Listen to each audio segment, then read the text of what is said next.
Tere õhtust! Räägime täna natukene Ukraina viimase aja seisust. Mina olen Hannes Toomsalu, erukolonel.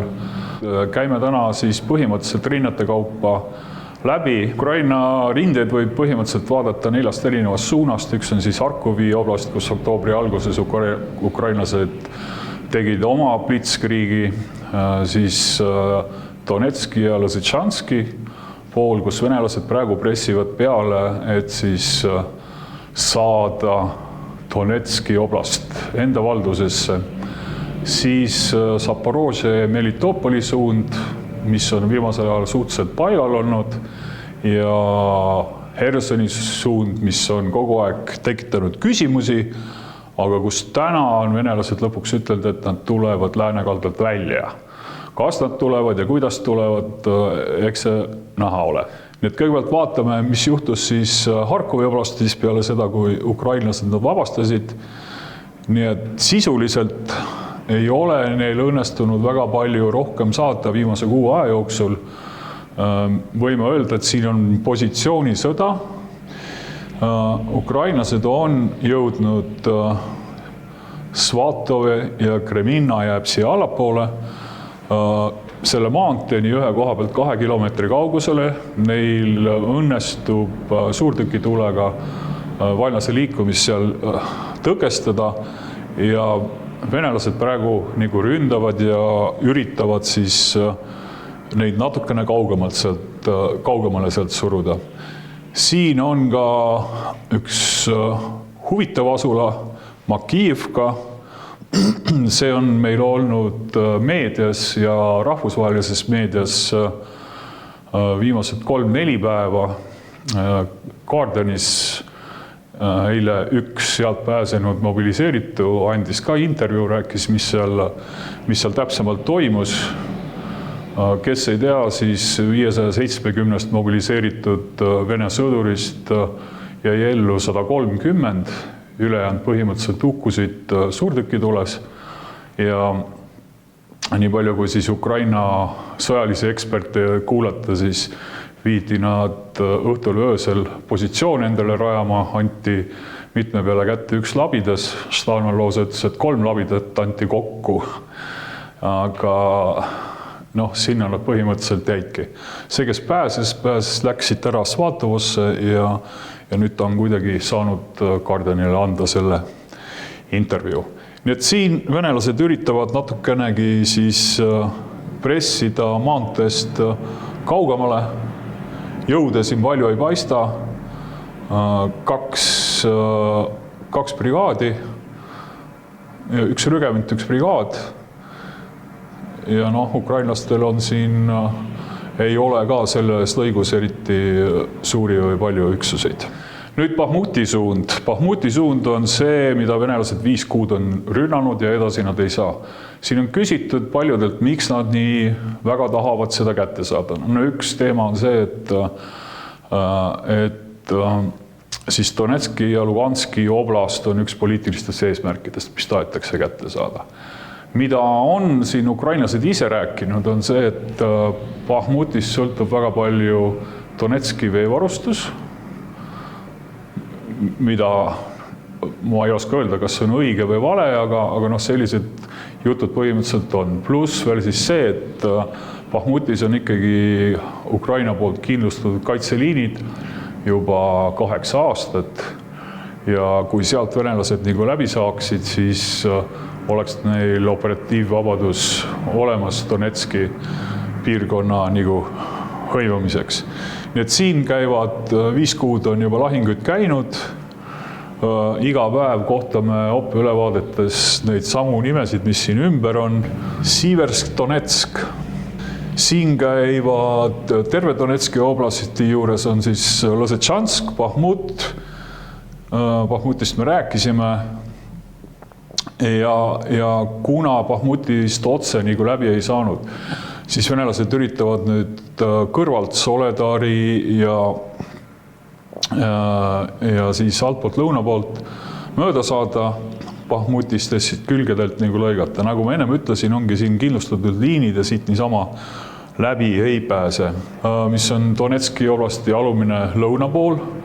Siit on põhikoht Avdiivka, mida jälle üritatakse juba nädalaid ära võtta ja on täpselt sama juhtunud, mis Bahmutiga. Et üritatakse kõrvalt mööda saada, otse viimastel päevadel rünnakuid ei ole sealt nagu näha. Piski ja Krasnohirovka ja siuksed kohanimed on jälle tuttavad, kes vaatavad top-ülevaateid, et seal on ka lahingud juba päris pikka aega nagu käinud. Siin tuleb meil jälle huvitavad ja ka kuulsad kohad. Kõige kuulsam vist viimasel nädalal on Pavlivka. Pavlivka on see, kus merejalaväe 155. brigaadi sõdurid said suuri kaotusi. Neid saadeti seda asulat hõivama, jõudsid praktiliselt poolde välja ja siis ukrainlased nagu lõid nad tagasi ja said päris suured kaotused. Selle peale nad kaebasid oma kubernerile, et ei ole varustust ja siis on juhtimine korrast ära ja huvitaval kombel süüdistasid veel Gerassimovi, mitte oma nagu lõigu operatiivijuhti, nii et see koht on ka päris kuulus tänu neile. Ja siin on ka siuksed kohad, mida päris tihti on nagu rünnatud, on Novomihhailovka ja Marinka, need käivad ka op-ülevaadetest läbi, edasi ei ole siit venelased nagu summagi saanud, aga põhirõhk ongi see Bahmut ja siis Avdiivka, kus nagu üritatakse nagu edasi saada. Et Zaporožje, Melitopoli suund, seal on olnud suhteline vaikus. Et mingisuguseid erilisi rünnakuid ei ole seal toimunud. Eile üritati, aga ühte asulat, aga sinna sai, edasi sealt ei ole saadud. Tükk aega oli küsimus selles, et mis on venelaste plaan Hersoniga. Räägiti päris tihti, et see Hersoni oblasti läänekallas üleval pool siis Dneprit, et see on venelastel kauplemise objektiks, et kui õnnestub läbirääkimistele minna, siis on Putinil hea välja pakkuda, et me selle nüüd vabastame, kui nüüd ülejäänud jätate endale. See oli nagu üks oletusi, milles on. Siis on oletatud, et midagi plaanitakse, mingit lõksu, meelitada ukrainlased ründama, demonstreerida, et venelased lähevad sealt välja ja siis oleks võimalik Ukraina üksused nagu hävitada. Nagu näha, siis Ukraina üksused on siin päris palju. Sama palju on, isegi rohkem on venelasi. Siin eelmise nädala alguses oli juttu, et kuskil 30 lahingugruppi, mis siis läänekaldal võib olla. Seal on õhudessantväge, seal on merejalaväge, aga siin on ka saadetud mobiliseerituid ja eilse info järgi oli sinna saadetud veel kadõrovlasi. Kadõrovlased teatavasti on need, kes nagu taganejaid piiravad ja lausa kuuldasti maha lasevad, et keegi sealt tulla ei saaks. Hersoni külje peal on siis Hersoni, ütleme, Dnepri peal on siis ka Novokahhovka veehoidla, millest räägitakse ka väga palju. Jälle viimane info oli selles, et venelased teatasid kohalikele, et 10. novembril ukrainlased lasevad selle tammi õhku ja nüüd te peate lahkuma läänekaldalt. Kusjuures, kui maastikku vaadata, siis läänekallas on, ütleme, kõrgem, kõik see, ütleme, soine ala ja madalam ala jääb siia idakalda poole, nii et kui midagi kuskilt uputaks, siis oleks ilmselt idakalda pool rohkem. Ühesõnaga ootame ära, mis siis 10. toob meile, 10. on homme, et saame näha, mis seal juhtub. See, mis venelased idakaldal teevad, on tegelikult panevad paika korralikud kaitseliinid, 3 kaitseliini, mis põhimõtteliselt näitab seda, et nad kavatsevad seal kaitsele jääda. See, mis nad ehitavad läänekaldal, on minu arvates ikkagi pigem seotud taganemisega, et juhtuks seda, mis neil juhtus Harkovis, et nad panid lihtsalt põgenesid positsioonidelt.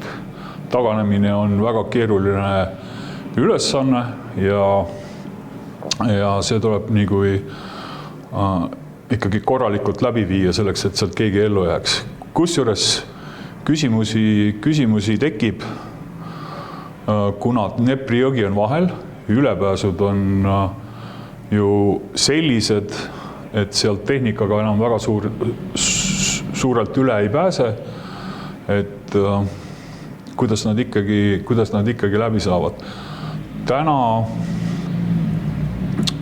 Eile õhtul oli sellest asulast siin kirdepoolne külg oli ukrainlaste poolt nagu hõivatud ja täna lõunaaeg oli teade, et siin on sild. Täna lõunaaeg oli teade, et venelased laskid selle silla õhku, järelikult on Ukraina selle juba siin põhimõtteliselt hõivanud. Siis on üks asul Hersoni oblastis veel, mis nüüd eilsetes tänastes uudistes nagu läbi käis, oli Snigurovka. Eile teatati ka, et Ukraina väed on siia sisenenud põhja külge ja täna jälle lõunapaiku oli põhimõtteliselt teade, et venelased õhkisid siin sillad tervel sellel kanalil. Vist on mingi 3 või 4 silda kokku, et põhimõtteliselt õhiti kõik sillad, et sealt üle ei saaks. Järelikult on see Snigurovka ka juba täielikult ukrainlaste valduses. Räägitakse ka seda, et 15. siis kui toimub G20 kohtumine, et Putin tahab selleks ajaks näidata mingit head tahet. Kui nüüd Venemaa täna õhtul teatas, et venelased jätavad selle läänekalda maha, siis mingisugune hea teade sealt on. Teine küsimus on ikkagi see, et kuidas nad siit taganevad. Kõik see ala on ukrainlaste suurtüki tule ulatuses, kui mingisugust lepet ei sõlmita, et ukrainlased lasevad siit taganeda, siis põhimõtteliselt hävitatakse kogu see taganev vägi ära või siis tõesti venelased katsuvad siis Hersonis nagu mingisuguse kaitse teha. Strateegilises mõttes on neile nagu oluline omada mingit jalajälge või sillapead läänekaldal, kui nad mõtlevad edasi tungida ja seda nad tõenäoliselt jälle kunagi mõtlema hakkavad. Praegu tundub, et mõlemal poolel on jõud otsas. Ukrainlaste jutt oli ka, et ega neil seda tehnikat enam ei ole. Ratasmasinatega praegu liikumine on väga keerukas. Ratasmasinaid on päris palju, mis on lääne abina ukrainlastele antud. Roomikmasinaid on vähem läinud. Tankid põhimõtteliselt. Mõned BMP-1 Kreekast peaks praegu vist hakkama varsti tulema. Sakslased annavad Marderid neile asemele. Aga need on nii üksikud ütleme Hersoni külje peal või Hersoni oblastis ukrainlastel on täpse suurtükiväe või suurtükkidele osas on nagu ülekaal, aga ega siis idas Zaporožial, Donetski juures ja Harkovi oblastises mingit erilist ülekaalu seal ei ole. Nüüd, kui mõelda, mis nüüd juhtuma hakkab, siis ma arvan, et nüüd tuleb siuke pikem seisaks. Umbes 6 aega on juba olnud, kui me Hersonit just ei vaata, siis umbes 6 aega kindlasti on olnud siuke positsioonisõda. Arvata võib, et see jätkub terve talv läbi. Midagi oodata. Ei oska, kui ukrainlased just üllatavad millegagi, siis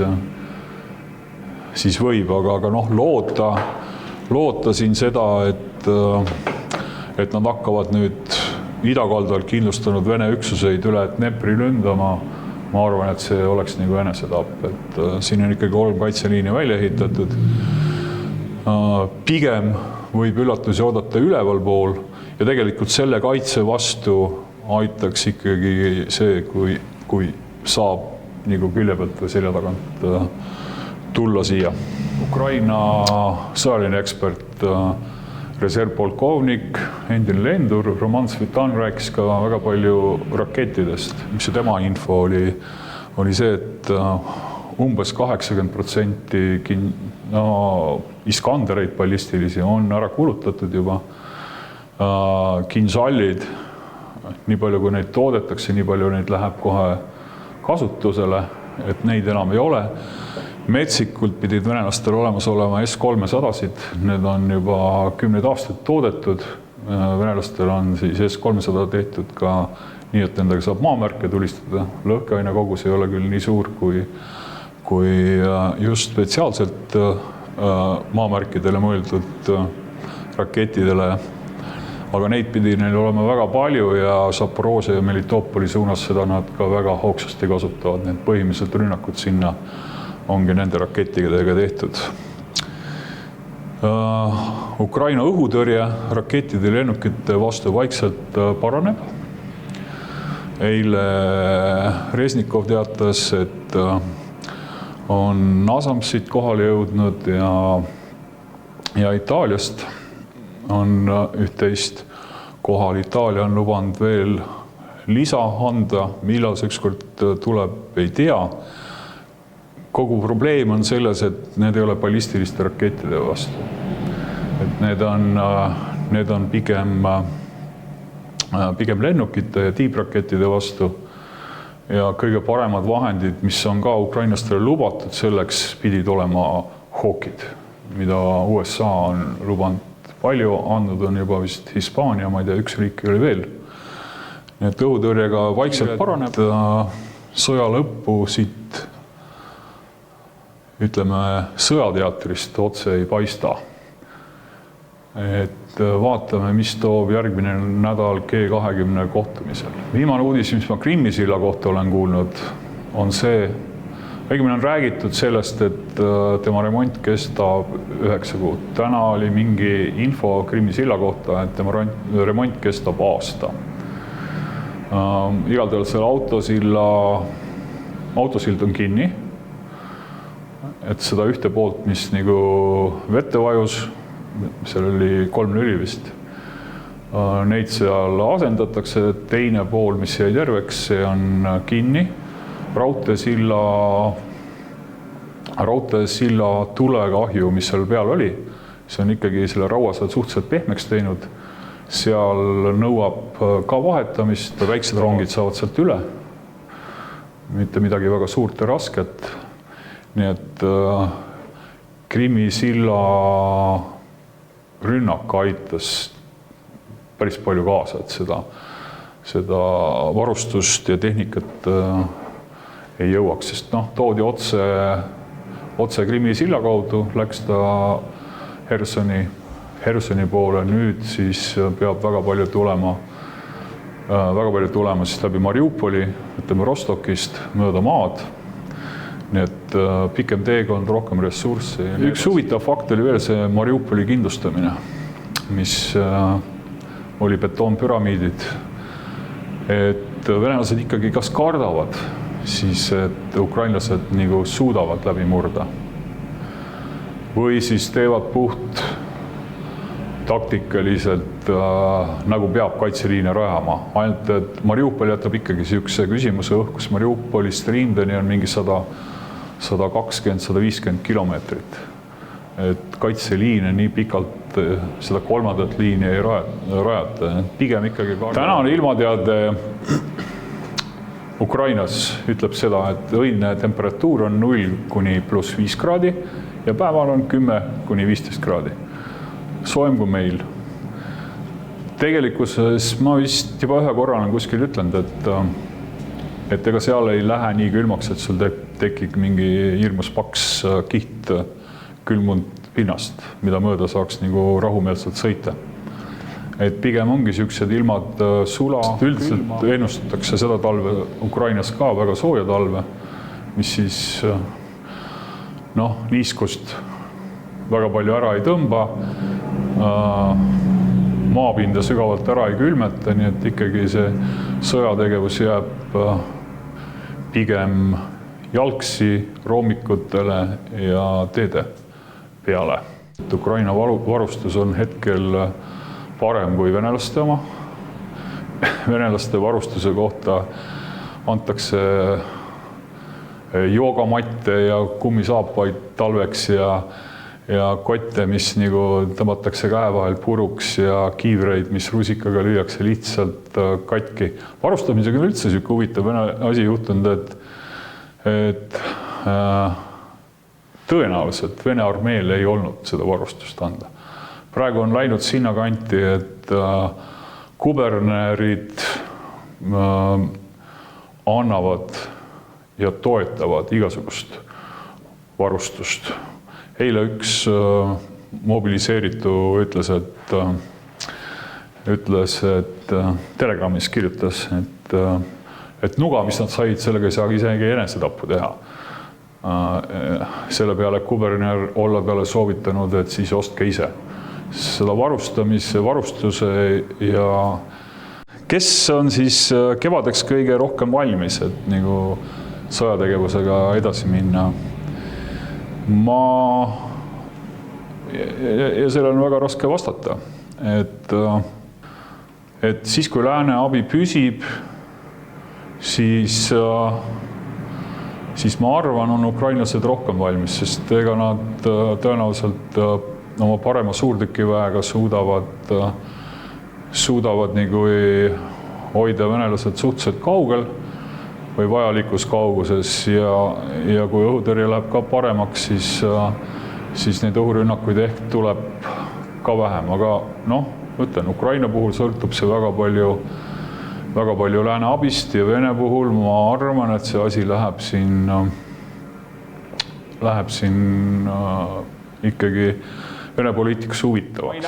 Ma ei näe hetkel praegust olukorda arvestades, et me peaksime hakkama muretsema sellepärast, et britid detsembris nagu lahkuvad.